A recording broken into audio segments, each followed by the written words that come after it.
ভাই মরিচ ক্ষেত আর এটা হলো মরিচ বাম্পার ক্ষেত। ফলন, মরিচ ক্ষেতেও কিন্তু ফলন হচ্ছে বাম্পার খুব ফলন। সুন্দর আপনারা দেখছেন, এই যে ফলন, দেখেন মরিচগুলো সেই দেখেন, ফলন। মরিচগুলো দেখেন, মানুষ বাম্পার ফলন মরিচ। একটা ফসল নষ্ট হলেও আর এগুলো একটা দেখেন, ফসলে উঠে যায়, কৃষকের বাম্পার মনটা ফলন এগুলা, মোটামুটি ভালো।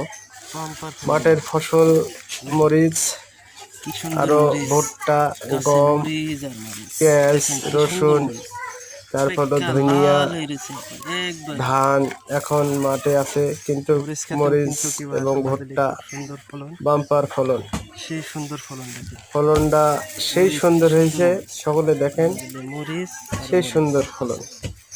সেই মানুষ সুন্দর মরিচ হয়েছে দেখলে এটা। ভালো মাছ লাগে চাষটাও খুব সুন্দর, লাগে কৃষকের মনে খুব হাসি সেই ফলন। আনন্দ। ফলনটা খুব কিন্তু সুন্দর হয়েছে, গাছে মরিচও গমের দেখেন খুব ফলনটা সুন্দর সেটা ভালো ছিল না, সুন্দর মরিচের ফলন ফলনটা হয়েছে দেখেন মরিচের।